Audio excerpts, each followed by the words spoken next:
Bien par un petit mot de la Nouvelle-Calédonie. Parce que ce qui a mis le feu aux poudres, quand même, rappelons-le, c'est la volonté du gouvernement de revenir sur cette règle qui limite le droit de vote aux personnes vivant dans l'archipel avant 1998.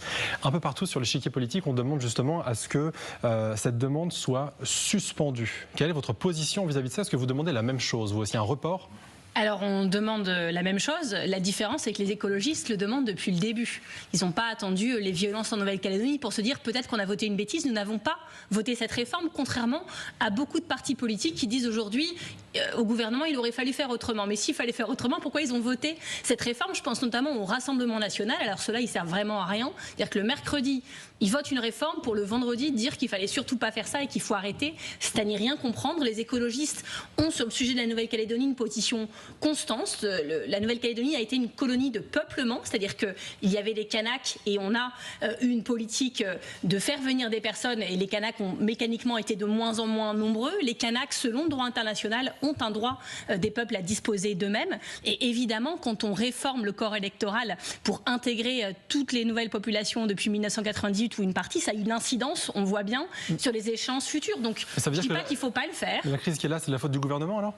Ça me semble un peu évident. C'est-à-dire que ça ne veut pas dire qu'il ne faut jamais réformer ce corps électoral. Ça veut dire que quand on réforme un corps électoral et donc les résultats des prochaines élections, on ne peut le faire qu'avec apaisement, avec humilité, avec sincérité, avec respect des parties prenantes. Et pour faire tout ça, qu'est-ce qui en a nommé Gérald Darmanin? C'est une plaisanterie. C'est l'inverse de toutes les qualités que je viens de citer. C'est quelqu'un qui les a humiliés, qui les a qualifiés de mafieux, qui a essayé de passer en force sur un sujet, vous savez, quand c'était sur les retraites, déjà c'était problématique.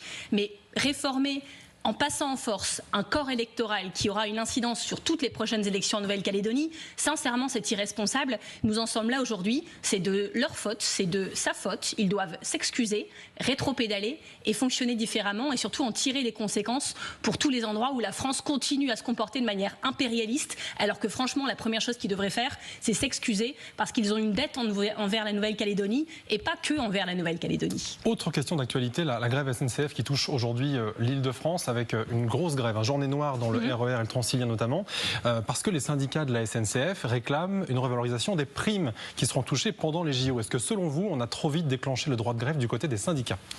On déclenche jamais trop vite un droit de grève. Moi, je pense que tout salarié a le droit de se défendre et s'il estime avoir la nécessité de faire grève, alors ils ont notre soutien. Vous savez, le dialogue.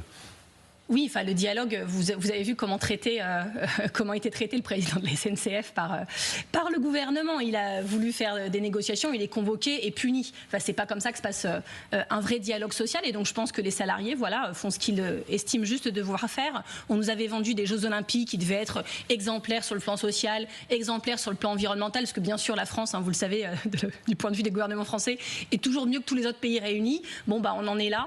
Et je pense que voilà, les Jeux Olympiques devaient être une belle fête populaire, ni le prix des places, ni la manière dont les Français pourront participer aux épreuves ou pas n'indique ça pour l'instant. Et l'exemple que vous venez de citer n'est qu'un petit échantillon de ce qui ne tourne pas très rond dans ces Jeux Olympiques. Il y a aussi les élections européennes, ça ne nous a pas échappé avec ce soir un grand débat à suivre évidemment sur LCI à 20h30, la grande confrontation avec 8 candidats, dont évidemment Marie Toussaint qui est à 5,5% des intentions de vote selon les derniers sondages IFOP pour LCI. Est-ce que ça vous inquiète? Pourquoi est-ce qu'on n'arrive pas à imprimer du côté des écologistes là où on faisait beaucoup mieux lors des dernières en 2019? On avait 13% du côté Yannick Jadot. Est-ce que vous savez ce qui m'inquiète vraiment dans cette campagne européenne? Pas ça, visiblement. Ce qui m'inquiète, c'est qu'on ne parle pas d'Europe. D'ailleurs, là, votre question, vous ne me dites pas qu'est-ce que Marie Toussaint pense de l'Europe. Vous ne me demandez pas qu'est-ce que les écologistes proposent comme programme ou quel est le bilan des députés écologistes. Vous me dites elle est là pour le défendre. Marie Toussaint est à 5,5. Elle est là pour le défendre. Moi, je pose aussi pourquoi l'écologie n'arrive pas à imprimer davantage. Je vais vous répondre, il n'y a pas de problème. Normalement, dans une élection, on compare les bilans, les programmes, celles et ceux qui les portent. Dans cette élection européenne, on n'a jamais aussi peu parlé d'Europe. Jamais aussi peu parlé d'Europe. Et donc, on commente.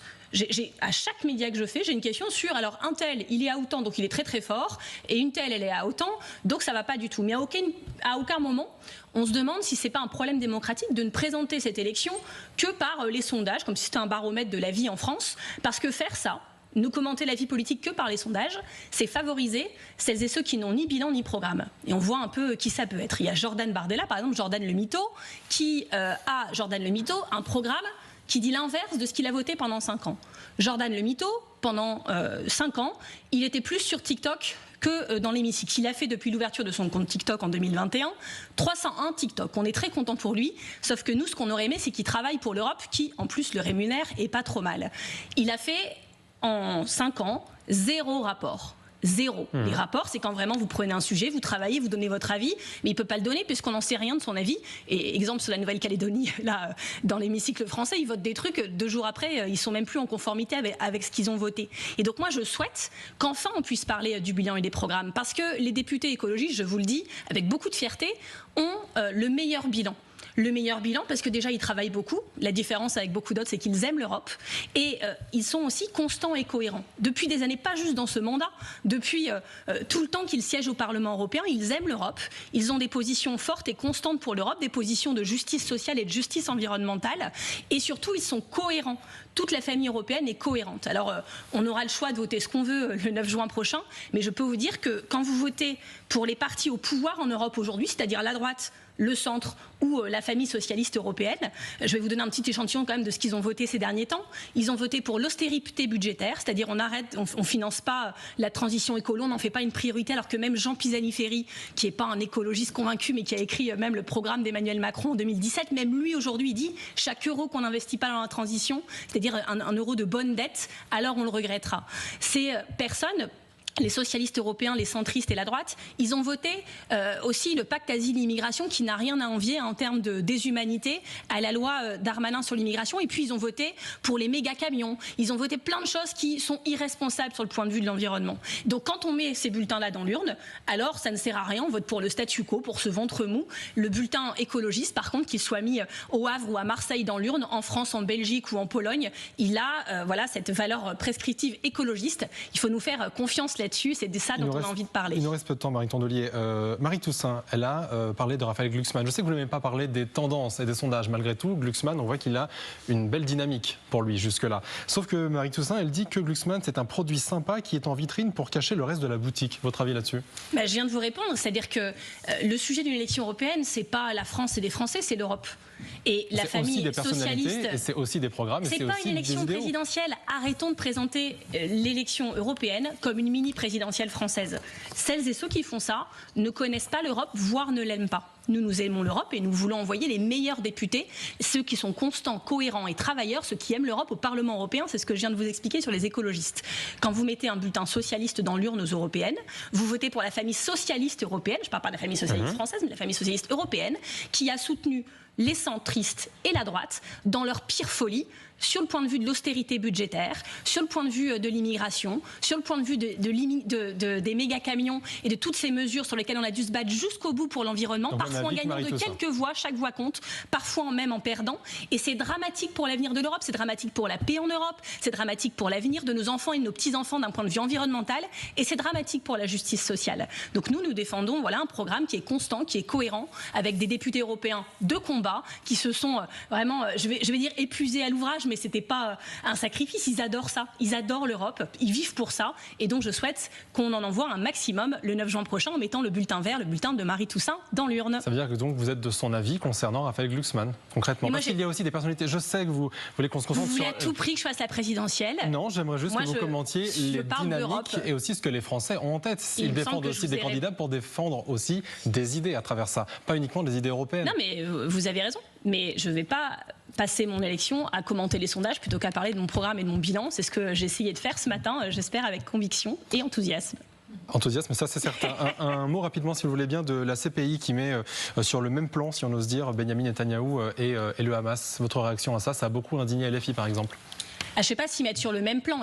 Ils demandent un mandat d'arrêt contre 3 dirigeants du Hamas, contre M. Netanyahou et contre son ministère de la Défense, sur des arguments d'ailleurs qui sont ceux que les écologistes mettent sur la table depuis des mois. Depuis des mois, il faut lire la décision de ce qu'elle dit, de sujets qu'on avait mis sur la table en parlant d'affamer volontairement des populations. Et c'était quasiment tabou de le dire sur les plateaux télé en France. Donc ils prennent une décision qui est basée sur le droit européen, sur le droit international et qui doit faire que l'on en tire les conséquences en France. Aujourd'hui, moi j'ai fait des réunions à l'Élysée avec Emmanuel Macron sur ce sujet. C'est quasiment tabou de demander à la France d'arrêter de coopérer militairement avec Israël. C'est quasiment tabou de demander à la France de tirer des conséquences diplomatiques de tout ça, de convoquer l'ambassadeur d'Israël en France. Et je pense que la décision de la CPI, pour ceux qui n'étaient pas très courageux sur le sujet, doivent nous montrer la voie du droit international. C'est pas une question d'être d'accord ou pas d'accord, de ce qu'on pense, de avec qui on est copain ou pas dans la vie. C'est une question de droit international.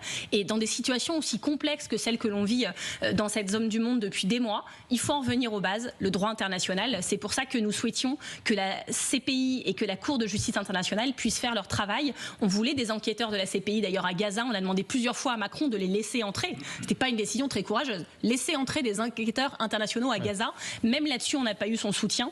Donc heureusement que les juges sont plus courageux que les politiques parfois. Ils ont tout notre soutien pour faire bien leur travail et surtout que la France politiquement tire des conséquences de tout ça. Voilà qui est dit. Merci beaucoup Marine Tondelier. Merci à vous. Je rappelle